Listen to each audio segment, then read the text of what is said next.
Hello friends, तो आज हम देखने वाले हैं टाइप्स ऑफ कोरिलेशन। लेकिन वीडियो शुरू करने से पहले जाके चैनल को सब्सक्राइब करो।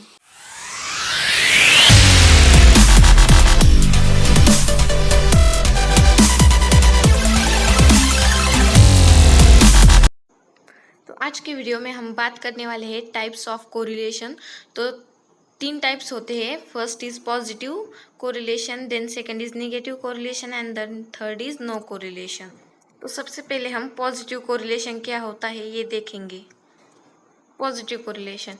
It may be noticed that in some cases increase value of one variable associated with increase in the value of other variable or decrease in one variable is associated with decrease in of other variable. Correlation between these variables is said to be positive correlation. तो इसका मतलब क्या हुआ, अगर हमारा एक variable की value increase होती है तो हमारा सेकंड वेरिएबल जो है उसकी भी वैल्यू इंक्रीज हो जाएगी। तो यहाँ देखो, इन शॉर्ट में दिया गया है, in positive correlation both variables varies और मूव इन सेम डायरेक्शन। इसका मतलब भी क्या हुआ, हमारे जो दोनों वेरिएबल्स है वो सेम डायरेक्शन में मूव होंगे। तो हम पॉजिटिव कोरिलेशन के कुछ एग्जांपल्स देखते हैं। तो हमारा सबसे पहला एग्जांपल है डिमांड एंड प्राइस। अगर हमारी डिमांड बढ़ती है तो हमारी प्राइस भी बढ़ेगी। देन हमारा जब हमारी डिमांड कम हो जाती है तब हमारी प्राइस भी कम हो जाएगी। ये हो गया हमारा पॉजिटिव कोरिलेशन का एग्जांपल। देन हम सेकंड एग्जांपल देखेंगे हाइट और वेट का।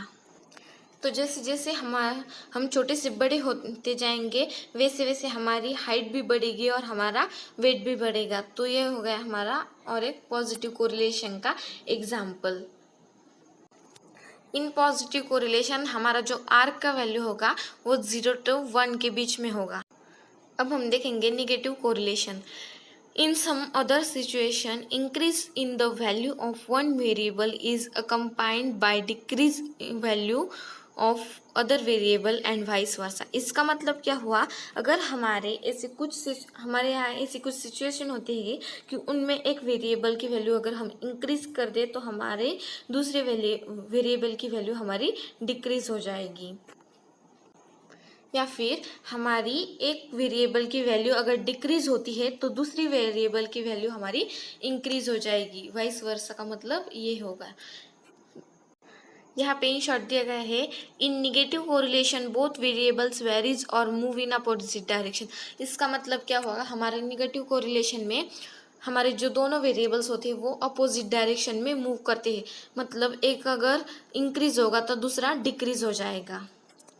देन उसके बाद हम कुछ एग्जाम्पल देखते हैं नेगेटिव कोरिलेशन के। तो हमारा सबसे पहले एग्जाम्पल है increase in production and rate. जैसे कि आप देख सकते हैं इस पिक्चर में हमारा इंक्रीज इन प्रोडक्शन दिखाया गया है और डिक्रीज इन रेट दिखाया गया है। जैसे कि एक एग्जाम्पल के थ्रू समझाते हैं। जैसे कि बाजार में हम अगर आम का सीजन चल रहा है और सब जगह आम ही आम हो गई, इसका मतलब क्या होगा, प्रोडक्शन ज़्यादा है तो उसका रेट क्या हो जाएगा, कम हो जाएगा। देन हमारा सेकंड एग्जांपल है प्राइस एंड डिमांड। जैसे कि आप इस पिक्चर में देख सकते हो, when the price goes up then दिया गया है क्वांटिटी डिमांड्स गोज डाउन, या फिर when the price goes down then quantity demands goes up.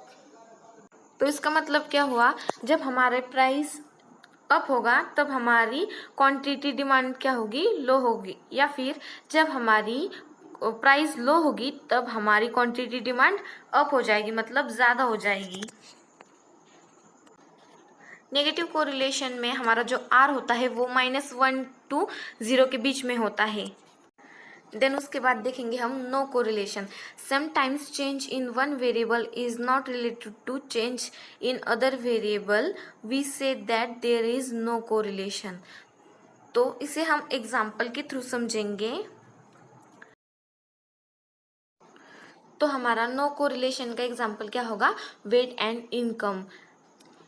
अब वेट और इनकम में कोई रिलेशन नहीं है। जब किसी भी चीज़ में कोई भी एक रिलेशन नहीं होगा तब इसे हम क्या कहेंगे, नो कोरिलेशन। अगर आपके लिए ये वीडियो हेल्पफुल होती है तो मेक श्योर इसे लाइक शेयर सब्सक्राइब ज़रूर कीजिए।